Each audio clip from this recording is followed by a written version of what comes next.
Welcome to Fundraising Stories with Female Founders. I'm Julia Elliott-Brown, the founder and CEO of Enter the Arena.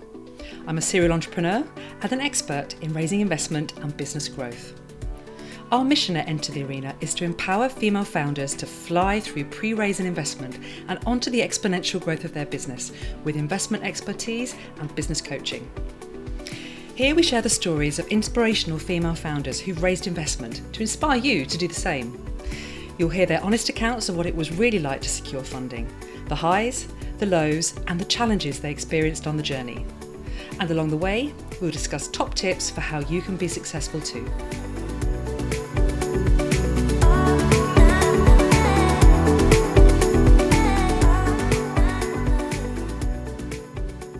Today I'm talking with Bonnie Lister Parsons, the founder and CEO of Seen on Screen. Now, if you love dancing, you're going to love Seen on Screen, also known by their fans as SOS. They offer the UK's best dance classes taught by celebrity instructors who work with the stars. So think Soul Cycle, but with dancing instead of bikes. The aim is to empower a generation of women to believe in ourselves, using dance as a source of strength, power and confidence, which we can carry through into all aspects of our lives. Now, Bonnie set up SOS 8 years ago following an impressive career as a professional dancer, working with people like Florence and the Machine, Kelly Rowland, Professor Green, Seal, the Mobos, and even the X Factor live shows, as well as teaching extensively at London's top dance studios. Now, you can currently book an SOS dance class across 5 different locations in London, but Bonnie's ambition is to have classes running in every town and city across the UK and ultimately across the world. To fuel her growth plans, Bonnie recently raised £100,000 in investment exclusively from female investors, which is almost unheard of in our industry. So let's hear how Bonnie achieved that, talk about the challenges she faced and what she learned along the way. So welcome, Bonnie. Hello, I'm very excited. Hi, I can't wait to hear all about how you did this. I know. Female Investors is awesome. So Bonnie, tell me a bit more about how you came up with the whole idea for Seen on Screen. Okay. So I came up with the idea for Seen on Screen. I certainly wasn't looking for any kind of business ideas. It was the last thing on my mind. From being about 14 really, my only goal in life was to be a professional dancer and to dance for Beyonce. So that was really my focus. So like I said, business ideas, I wasn't that person, you know how some people kind of go, I want to start a business. One day my business idea is going to fall into my lap and I'm going to have a eureka moment. I was certainly not in that space. And I was working on X Factor and 20 million people were watching the show that year. And we were made very aware that it was live and don't mess it up. So I was sitting on the side of the stage, probably should have been practicing, but I was daydreaming on the set of X Factor. And I thought, it just crossed my mind and occurred to me, I wonder if any of those 20 million people watching the show are interested in dance or would like to learn from the dancers that they see on screen. Because that's what I used to do when I was growing up. My sister and I, we would spend our Sundays watching MTV and doing Britney Spears dance routines in our living room. And because I was a dance fan, it was always the same dancers. It's a very small industry. It's still the same way. So you could watch a Britney video and then you'll watch a JLo video and it'll be the same dancers dancing with each artist. So as a dance fan, you get to know the dancers or recognize them at least. And then I was in a position where those dancers, the equivalent of those dancers in England, were now my friends and I was actually one of them. So I just thought, I wonder if you wanted to learn to dance like with Rihanna's backing dancer, I wonder if there's a company that made those dances accessible to the public. And there wasn't. And I thought, that's a good idea. And then I just kind of sat on it. And then I went back off to my rehearsals. And then I just started talking about it. Like, when you go and meet people or you're just small talk, what are you up to? Oh, I've got this idea actually. And everyone just kept saying, oh, that's a great idea. That's a great idea. I got the name for it because I was chatting to some American guy that I've never spoken to since. And I actually got 2 great ideas from him. One was for male dance classes, which is a complete tangent. And I was telling him my business idea and he went, oh, what, like Seen on Screen? And I was like, yes, that's it. There we go. Got a name, incorporated the company about 6 months after I had the idea and it took off. Well, that's the short version, but yeah, that's how it came about. It was not planned. You make it sound all so simple, but what's incredible actually is the simplicity of the idea that's so brilliant, and it's amazing that nobody had ever done this before. I think it almost makes sense no one did it before. It's obvious to the right person, because if you think of it, a business person is probably not thinking about Britney Spears dance routines and doesn't find themselves in the position of sitting on the X Factor stage wondering about the 20 million people watching. And a dancer is thinking about their next job and being the best artist they can be. Running a business is a massive distraction for them. So I guess it's just maybe I'm a bit of a unique blend of the two. Amazing. So tell me about the customers that you have then, and how it all works. So you book your class online, and then what happens? How does it all work? One of the wonderful things about it is my customers are just people like me. It's almost like teaching friends. They're professional women, some men. If you want to come and do a class, you just literally book online through our website or through our app. It's really, really straightforward and simple. Turn up to a class. But these women are, like, I really say, who run the world, the SOS crew, because the caliber of the women, and it's not about how high powered your job is, but the reality of it is, they all work for really, really big companies, or they're self-starters. They're all hustlers and they're all pushing for something, and Seen on Screen is their space to let all of that hustle go for a minute and chill out and be themselves. So it feels very much like I'm teaching my peers almost. So what a great idea. And I can totally see how that can work. And I can imagine also a lot of offshoots to that business that might be possible in the future.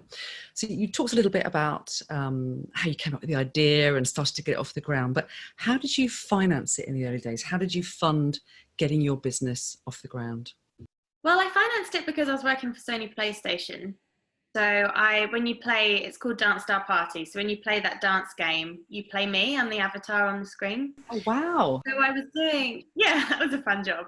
And it was a brilliant job. I was doing it on and off for a year, and it was a well-paying job. And so I had some disposable income for once in my life as a dancer. And so I was able to put my own money into the business to begin with. So that's how I paid for the website. My now husband is a chief technology officer and software developer. So he found the designer and then he built the website for me. So I took him on holiday to say thanks, but it saved me a lot of money. Oh, what a great strategy on raising finance. So get a husband who can do the technical build. Brilliant. I love it. And then I think that's how I funded it to begin with. It was through Sony PlayStation. Then I thought, you know what, why am I putting my own money into it? I'm going to get a loan from the bank. And it was in 2012. The banks weren't particularly keen on lending any money out, but somehow I convinced my bank manager to give me about £6,500, which isn't very much money, but it paid for my first PR campaign, which had a massive, massive impact. And then I financed it through a couple of loans and putting my own money into the business and being a bit thrifty. So we're kind of saying, at what point did you feel that you would need some more money to take it to the next level?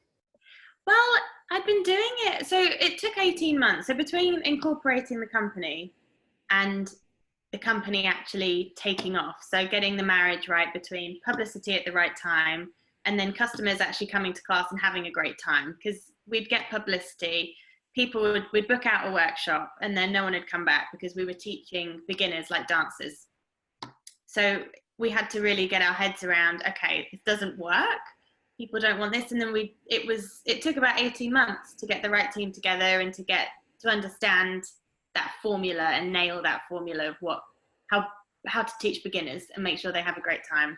There's definitely a science to it.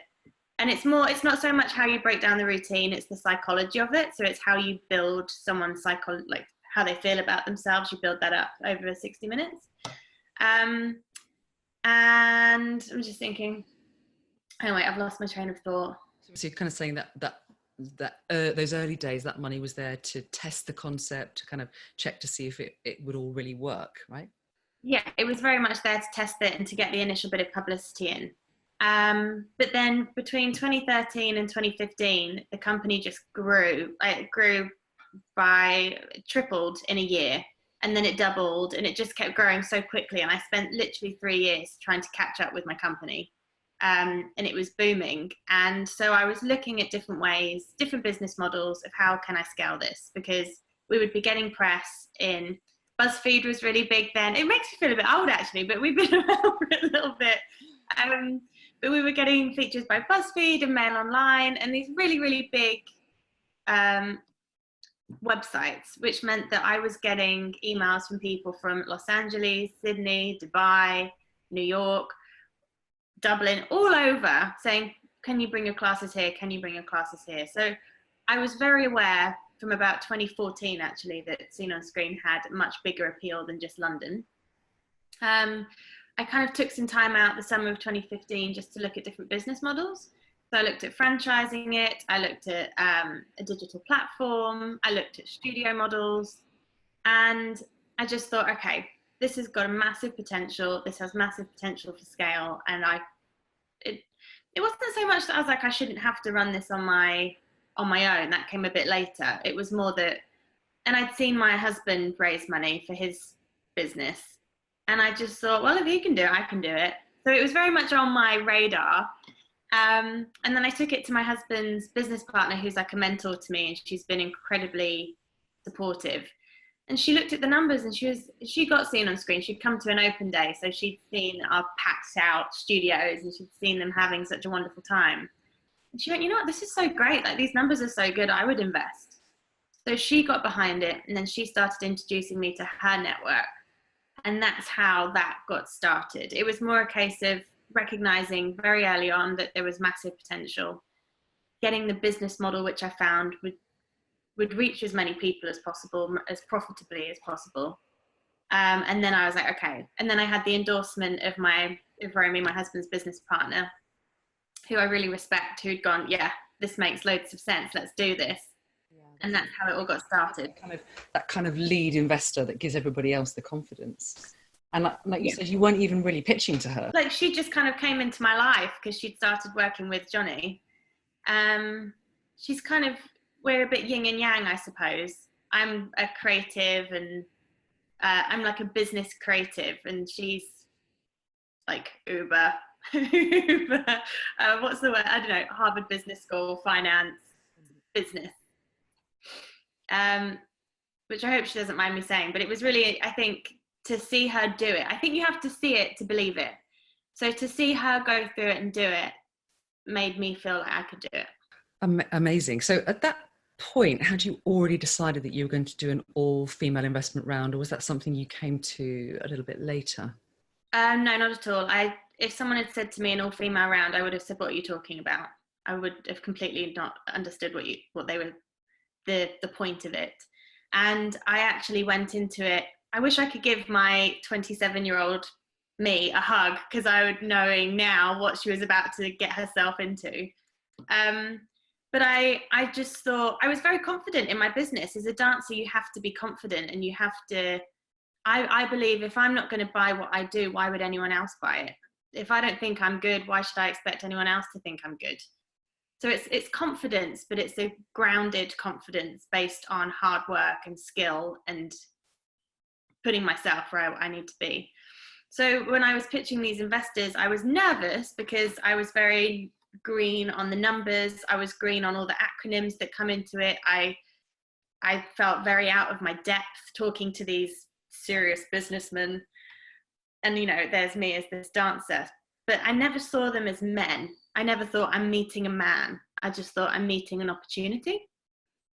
And it's my job to do a good job so they understand the opportunity I'm presenting. But I think in my inexperience, I saw it as they were an opportunity, and I was trying to persuade them to give me money, which I learned. I'm not persuading them to give me money. I'm saying I'm giving you an opportunity to make you loads of money. But it took me a while to get my head around that. This is such a different mindset, isn't it, actually? It's such a game changer. and it comes from a real place of confidence and a security in what you're doing. But yeah, no, I never once occurred to me that they were men. I just thought, if anything, I thought, oh, they're like my dad's friends that I'd grown up with. And I felt like I felt very comfortable with them to an extent. Once I'd actually sat down and met them, I was incredibly nervous on my way to meet them. But then it just wasn't sticking. It wasn't working. I would have a great meeting, and then they would take it back to their wives or their business partners or their venture capital partners, and it would always come back as a no. And it took about 2 years, a year and a bit, to realize what was going on. So what was going on? What were all the no's about? Well, I've thought about this a lot.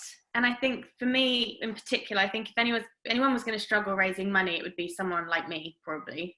I don't have a university degree or a traditional business background, which is, I'm comfortable with that. But I think what helps is if you have an MBA from Stanford, someone very clever at Stanford has stamped and approved my intelligence. So if Stanford thinks she's smart, she must be, that kind of approval.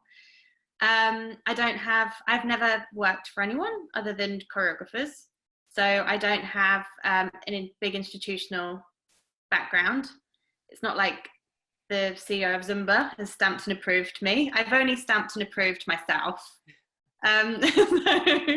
Or choreographers, I'm very much stamped and approved as a dancer, but as business, I've just run my own business, and that's all the experience I've got. So that's a problem in their eyes. I'm a young woman, which all immediately says high risk.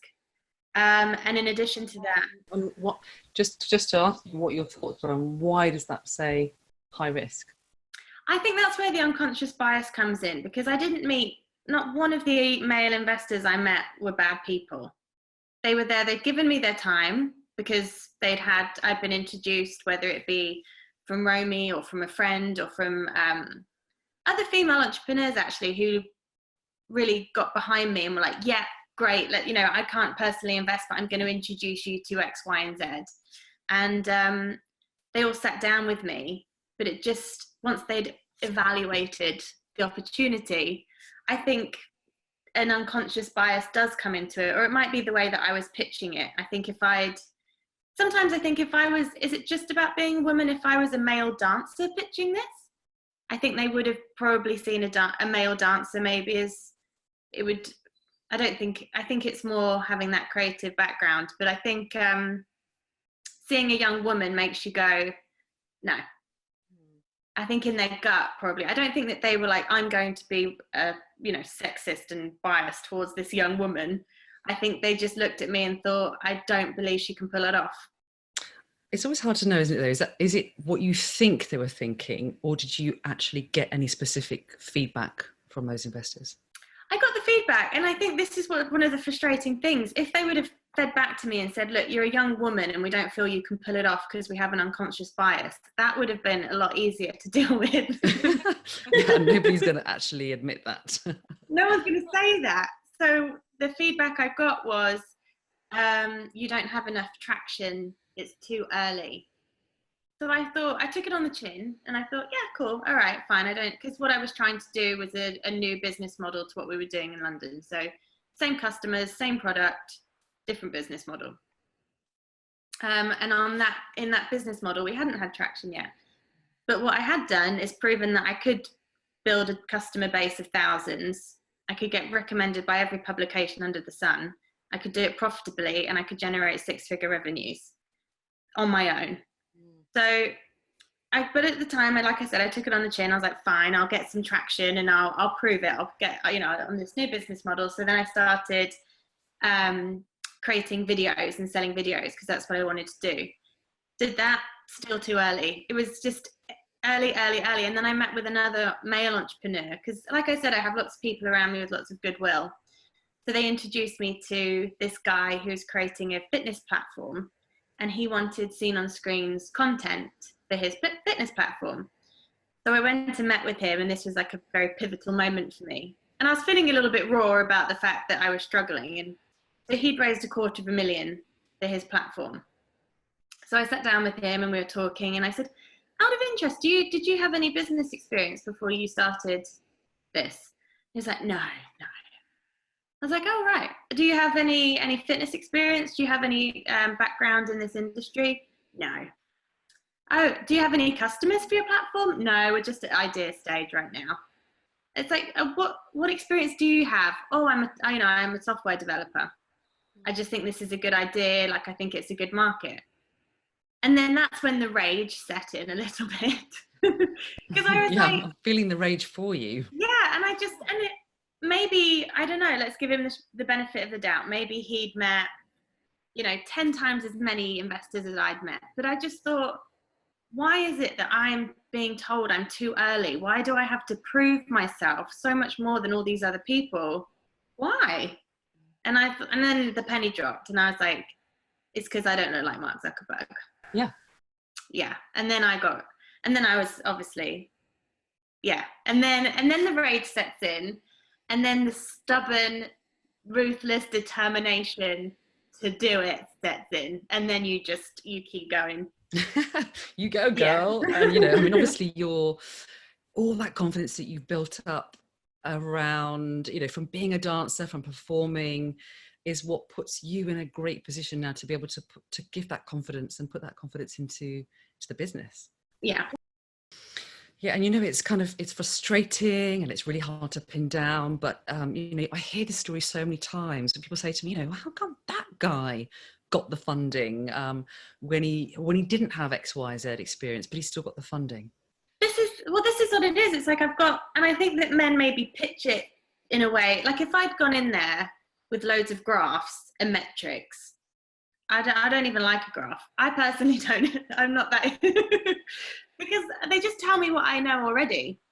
Because I know it inside out. I know my customer, I know my market. So I just see a bunch of metrics and data reflected back at me in a form of a graph, and I go, thanks for telling me what I already knew. But I understand investors don't know that, and I know that it just seems like if you almost play the game and you pitch it to them in a masculine way, maybe they, rather than in an emotional way. And I'll say that I come at this I look at my customers from a business perspective or from a sales perspective, and I go, well, what heartstrings can I pull on? Like, how can I resonate with them and get under their skin? How can I get to the nitty gritty of who they are so I can be what they need me to be for them? That's where I come at it from. I don't come at it from if I improve myself by 25%, what is my output? I'm not a computer in that way. You're so right, and it is a bit of both, isn't it? But your absolute understanding of who your customer is and what it is that they need and how to reach them, that's what makes your business so brilliant. But investors do need to hear your case from both the head and the heart, and you have to be able to speak the language that they understand. But it is also about investors learning to speak the language of female entrepreneurs like you too. I don't think business has to be this like cutthroat, heartless place where capitalism reigns and you do it, your absolute goal is to make money no matter what. You have to make money. You have to make a really healthy profit, and you can put, very comfortable safety margins and cushions in your profit margins to ensure that you can do that. But I think that there's nothing wrong with feminizing business a little bit. And I wouldn't want any women to hear this and go, oh, then you're stereotyping women, we're not soft, we take us seriously too. But at the same time, I do think it needs a little bit more of a balance, because I know that the final nail in my coffin, I think for majority of male investors, was I was pitching a product for women. So if I was pitching a product that they would buy, that the male investors would buy, I would have found it easier. So fitness, like a fitness platform, like that guy that I met, it wasn't so much about the content on his platform. It was more about the technology and the software behind it. And investors could understand that if you put fitness on a computer screen, people would probably want to do it. It's the fact that I'm pitching dance, which male investors, no offense, don't really get. And except there was one guy that really did. And I'm pitching dance for millennials. So it's an audience they don't understand. It's a product they don't understand. And you think, well, it's understandable they didn't understand it. But it's frustrating, isn't it? Because you are effectively going out and speaking to an industry which is dominated by, I guess, the kind of white guys in suits, the classic investor. And when you're pitching a product like you are, it's not something that's necessarily going to resonate immediately with them. So it can feel like you're pushing water uphill. Mm-hmm. So then you went out with this big statement around, I'm going to go and raise this round just from female investors. And I remember it well at the time. And I remember thinking, that's going to be a tall order. But then you went out and did it and you were successful. And I just think that's just so incredible. Hats off to you. So what was it that made you decide then to go out and do this whole female investor round only? What was your thought process? It was more that I could feel myself slipping, and I'm very aware of my behaviors.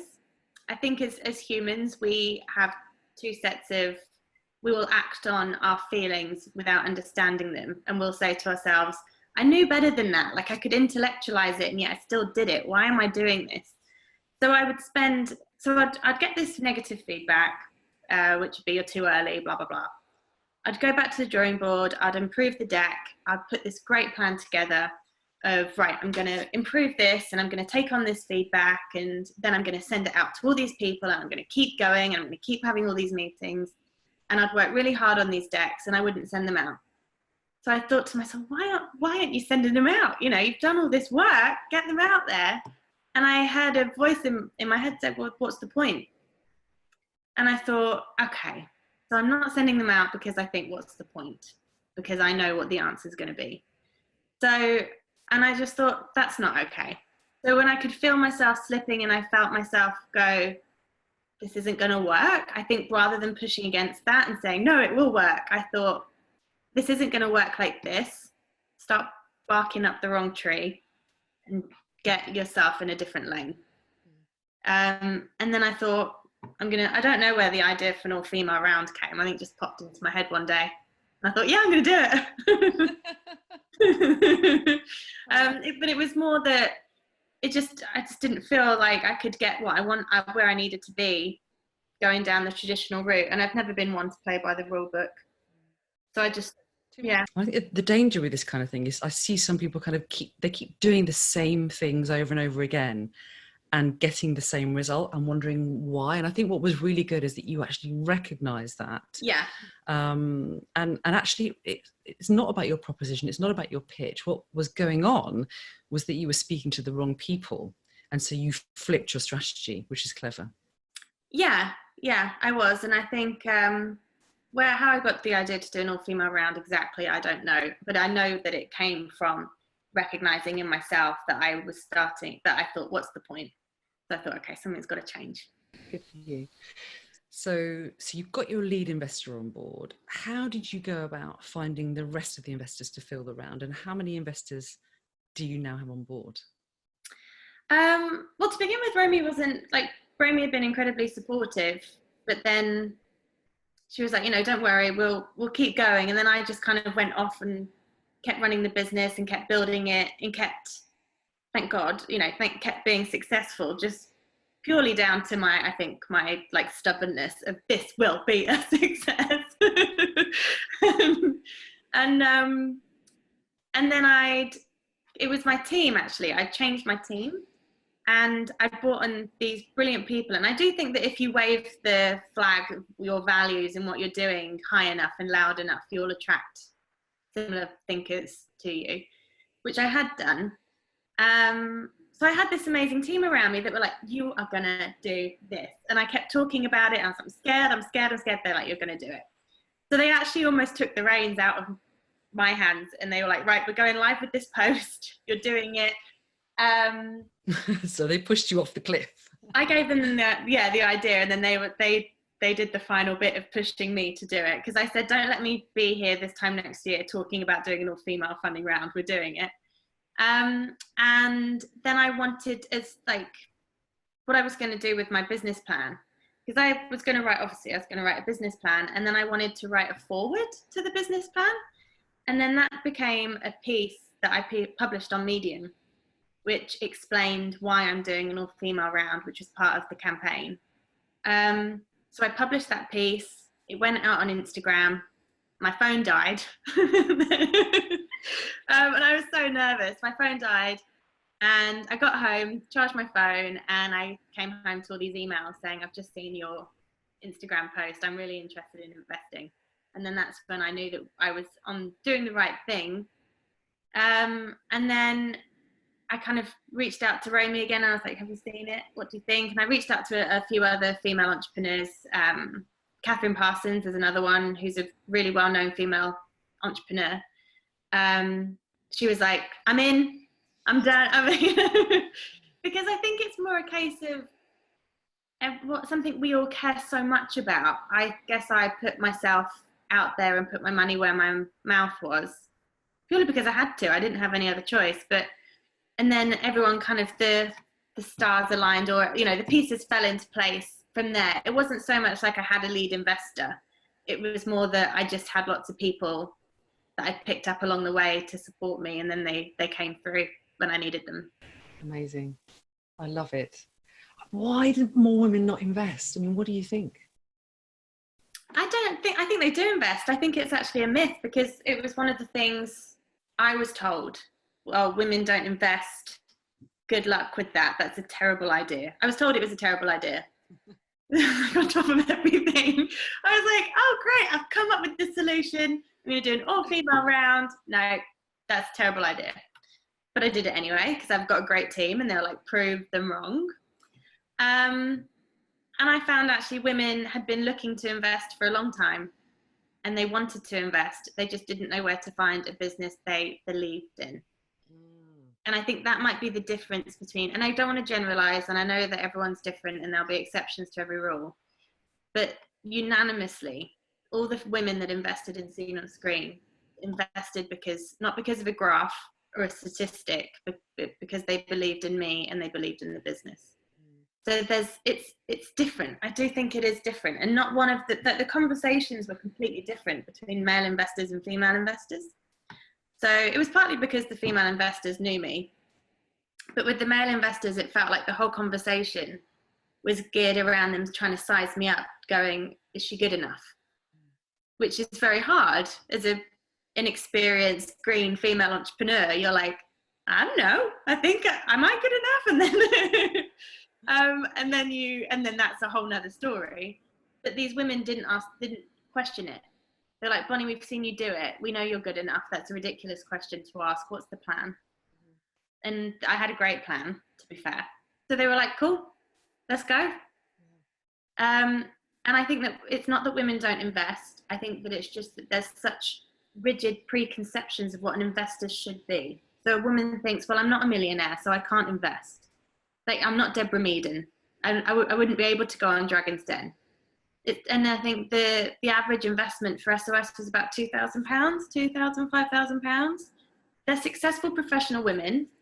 A lot of them, this was their first investment, but they're still very professional, intelligent, experienced women. And so I think that I don't think they'd ever been presented with the opportunity before. I think that's what it is. I don't think that women don't invest. I think it's bollocks. I hope I can say that women are risk adverse. I think they're shrewd.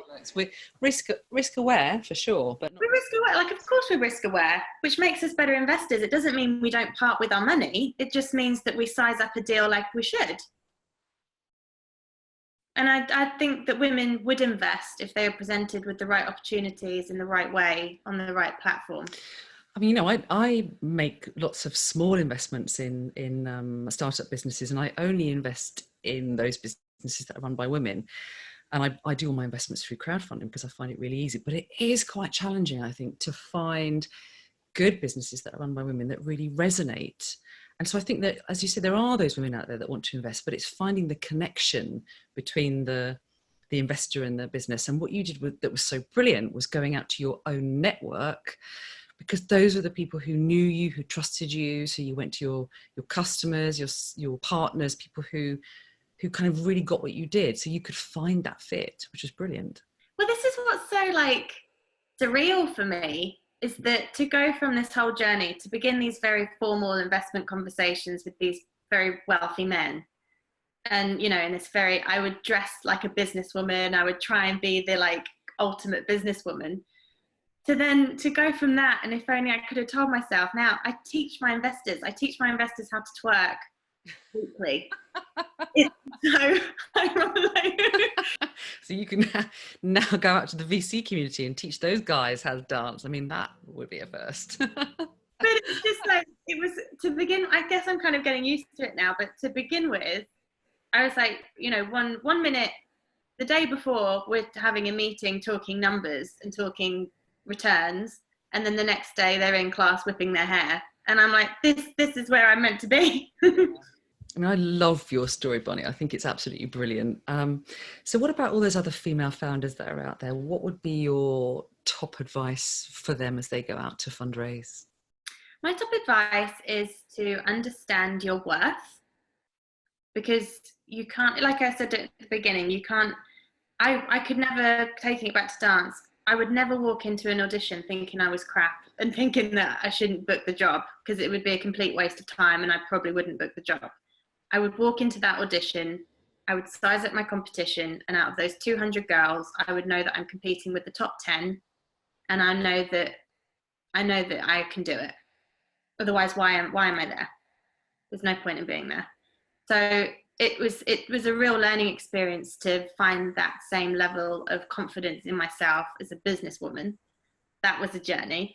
But then when I was pitching to my female investors, it wasn't so much that they were women, it was more the fact that I'd been doing this for nearly 4 years and I felt like I'd got a handle on it.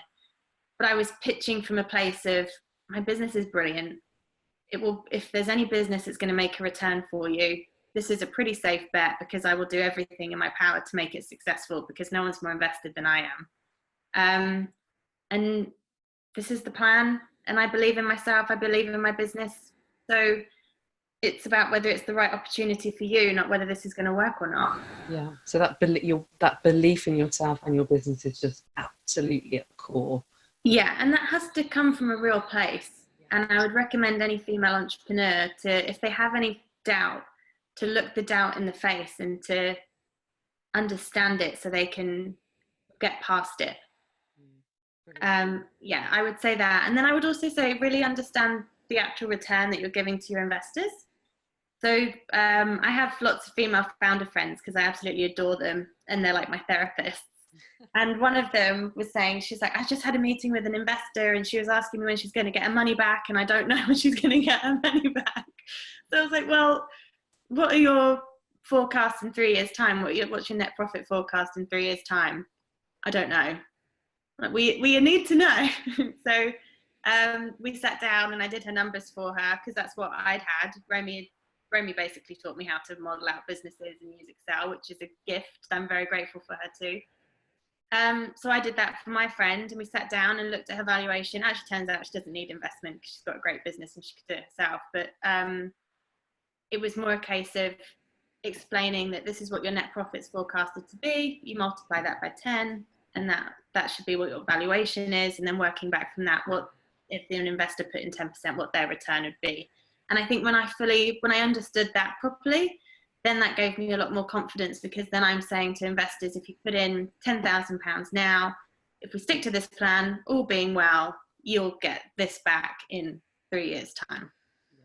That was a game changer. And I think for me, because I've seen my husband do it with his company, you really have, I almost feel like I had to see it to believe it, to see share price go up that quickly. And to see the kind of returns that investing in a startup can give you. It's amazing. Yeah, but that's what they're looking for. I mean, they want that passion, that connection with your business, but ultimately they want a return on their investment, and you can't ignore that. You can't ignore that. So I think you've got to really understand what return your business can give your investors and when they can expect that return. And when you're really confident in that, then that will give you the confidence you need to pitch, I think. Yeah. Great advice. Thank you so much. So last question for you, Bonnie. What is next for Seen on Screen? And do you think you're going to go out and need to raise some more investment? Yes, we will. Well, honestly, I wish I'd been more, not wish, because we ended up doing it anyway, but I was so nervous. I'd had my confidence knocked so much. I just thought, what is the bare minimum I can raise to just get this off the ground? And we raised that, we hit that target in 2 weeks, and I doubled it in the end because we had the demand to do it. But that gives us a bit more breathing room, or allows me to do it with a bit more bells and whistles than I originally had planned. But that's really just to get our proof of concept, and then I want to raise maybe like a 7-figure round and go for it. But it's really, I want it to be like Starbucks, like seen on screen on every corner. Because the mission of the company, which is really my like North Star and what guides me, is it's to empower a generation. Because I think that dance is a magic pill for confidence, and I think women need confidence because they need to be twice as good to get half as far at the moment. And if I can give them the resilience dance gave me, then I will do it. So it's about just getting it to as many people as possible. So we're launching an instructor trainer course, which is really super scalable and profitable. Yeah. And we're going to be national, expanding nationally.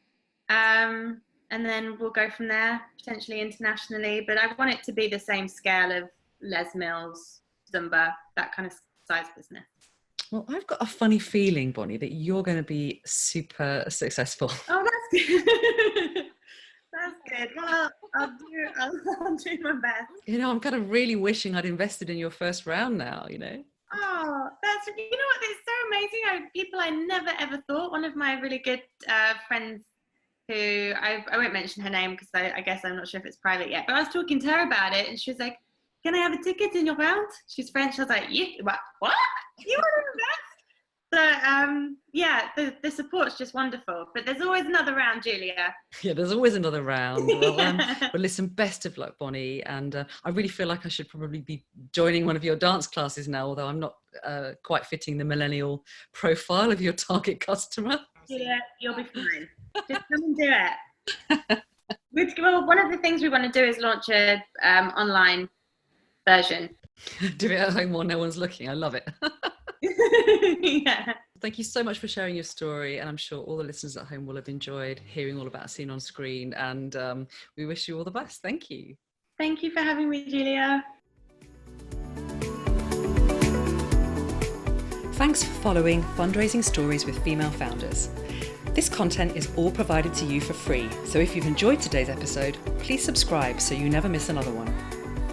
Enter the Arena has helped hundreds of female founders fly through pre-raise and investment and onto the exponential growth of their business. Our first-hand experience, expert guidance, and proven programs help female founders unleash the Wonder Woman inside. To see if we can help you do the same, head over to www.enterthearena.co.uk. I'm Julia Elliott Brown, and I look forward to talking with you soon.